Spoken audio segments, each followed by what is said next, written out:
Good morning, good afternoon, good evening, wherever you are, whatever you're doing, and welcome to another episode of Media Matters for Anfield Index. It is Thursday, the 25th of June, and let's be honest, people, it's too hot, isn't it? It's too hot to work. It's too hot to really do much exercise-wise. It's probably even too hot, maybe, for Liverpool execs to claim they're going to do a signing. Who knows? But there seems to be a lot of rumblings behind the scenes.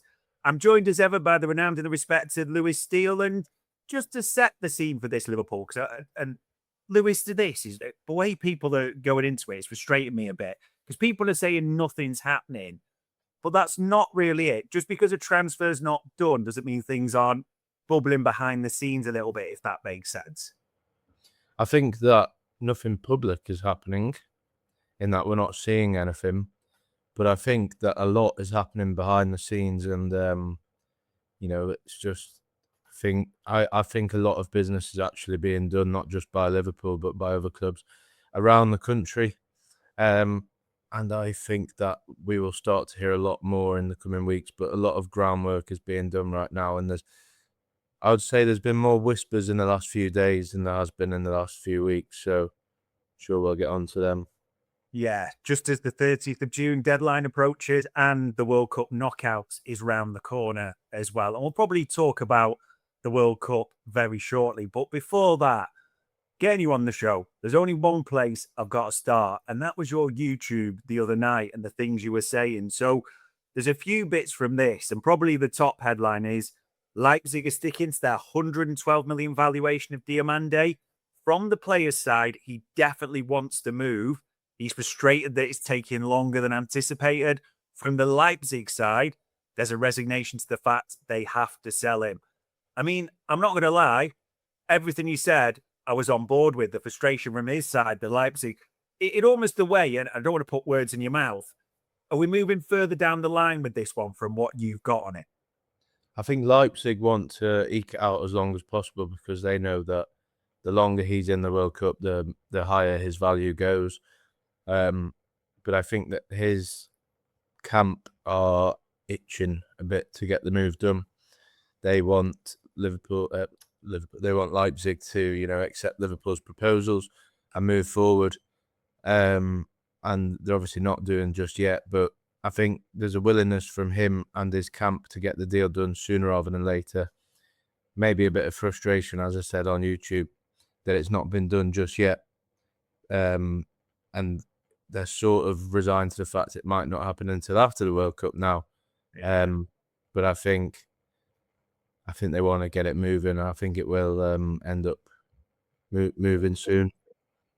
Fingers crossed on that. And I know you mentioned this in the YouTube as well, that interestingly enough, I didn't even know you knew Jay-Z in all honesty, but I've been talking to people on the Leipzig end, Diamande's camp, and people in the UK. As I said last week, I could really do think this one will happen. Publicly, Leipzig are saying he isn't for sale, but privately, they are conceding the fact they have to sell. Now, this is a two-part question. I'm guessing you've not been speaking to Jay-Z about Yan Diomande, but also it is all three camps are kind of putting out a stance publicly when they have a feeling of what will happen inevitably.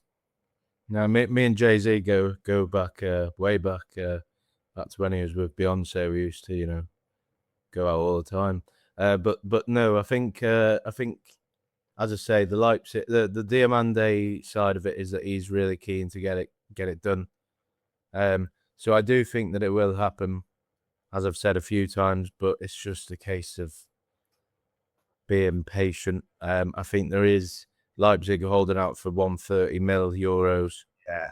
Liverpool want it closer to 100 million euros. I just wonder whether they will just shake hands somewhere in the middle with a structure that is preferential to them. So 30 million euros is a big gap, but I think there's definitely ways that it can be met in the middle to suit all parties. Yeah, in terms of clauses and whether they're achievable, what they are, how much as well. And funnily enough, I know you had that the other day on your YouTube. Even from the German side, there's now reports that it says there that Marcel Schaefer's agreement with Jurgen Klopp, they're saying they're trying to keep saying no as long as possible, but we're not giving up. maybe an offer of 100 million euros plus 20 million euros in add-ons gets it done. But as you also said, from the German side, Red Bull Leipzig face pressure from Diamande's agents to make this happen. Also, I know it's not said expressly there or in yours. Does it almost give a bit more confidence that Diamande wants Liverpool specifically as well? Yeah, he does. I think from what I've heard anyway, he's he's keen for the move, and I think that it will step up in the next week or two. And yeah, so I think his camp are putting pressure on Leipzig to accept. Leipzig are obviously, as we've said, well within their rights to stand firm a bit, but I do think there's an acceptance from their side that it will get done, and they will have to sell him this summer because publicly, privately, I think they accept that they're not going to keep him, whatever they do. Yeah, it does keep coming up. And I suppose the alternatives, I mean, names seem to come out the woodwork all the time. I know your colleague at the Mail there, Tom, if I'm pronouncing his name right, Colomose, mentioned that they're also keeping an eye on Noosa. We've heard Yan Diomande, I think, before as well. We've heard Pardo. I mean, even this one, the suggestion that from Caught Offside, a budget of around 40 million for Yan Diomande, I think you're more looking around the double mark as well. All these alternatives are linked, but they are just, I wouldn't say red herrings, but they are just alternatives. Liverpool are nowhere near them yet, are they? No, well, we know that they've kept tabs on Minte for quite a while, and I think it's fair to say that they do like him. It's just that Diamande is their number one. But yeah, I think probably red herring. I'd be very surprised if it doesn't end up with Diamande signing for Liverpool. It would have to take either a U-turn from Diamande's side and in deciding to go to PSG, or Liverpool to just say, listen, we don't have the finances to make it work. But everything that I hear is that they want to back the new manager and the new regime. So really, if they're willing to pay 100 million euros, I think they could probably stretch it out for another 10 if they really had to, or 15. So yeah, I do think it'll head. I think it's heading in the direction of him joining Liverpool. As it stands, obviously, it could change, but let's see. Yeah. And price wise, because people will say, and you'll have heard it, walk away, that's too much money. But Liverpool will also be aware of what's going on. I mean, that Elliot Anderson rumored to be getting done between 120 to 130. Fernandez, 80 to 85 million, possibly to Spurs now instead of United. We talked about Wharton, 100 million. Liverpool will be aware of prices in the Premier League market, especially, and be looking at that in their decision. It's weird to say, but maybe 100 million isn't what it used to be, so to speak. No, 100 million is pretty much what 60 million was 2 or 3 years ago. That's how the market works. You were getting the good players were moving for 30, then 40, then 50, then 60, and now it tends to be you're not getting a really good player for anything under 80, 90 to 100. So I think when you factor in his age and the amount of years he could play at Liverpool if it all goes well, and the fact he's only going to get better, I think that 100 million is probably a good investment long term. That, if you look at the list of 100 million players in the Premier League over the years, there's not actually been too many successes. But what some of them are, like, Van Dijk, 75 million. No one ever really talks about his price tag in a negative light anymore because of just how good he's been. So, if Diamande was to have however many years of success at Liverpool, no one's going to go, oh, well, he paid 100 million for him. So I think it's worth the investment. It does feel that way. And I suppose a final one on the attackers, because I didn't mention one of the alternates, but Brent asked a good question there. The Barcola temptation rumours. Is that still for you that is Barcola having a direct link to what happens with Cody Gakpo and what might develop in that sense? Possibly, yeah, I do. I do think that Barcola's still definitely an option. And yeah, the Gakpo thing's interesting. We don't know what's going to happen with that.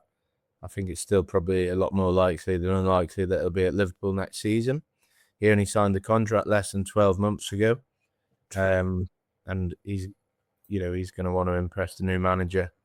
But if a big club was to put a big fee on the table, I think Liverpool would have to consider it, and then that might bring the Barcola thing back into action. But I think realistically, he's probably going to stay because I don't think Liverpool will want to leave themselves needing another forward this summer.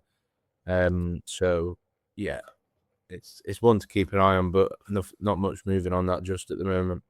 Nah, and of course, France is still in the World Cup and expected to maybe go all the way, so it won't be too quick if it does happen at all.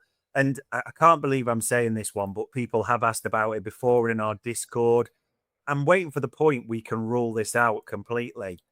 But the Milan side are saying they're one of the clubs interested in bringing back Darwin Nunez to Europe. Liverpool's links have been played down. Can we shoot this down completely? Can we get rid of this link? I think so. I've never really entertained it, to be honest.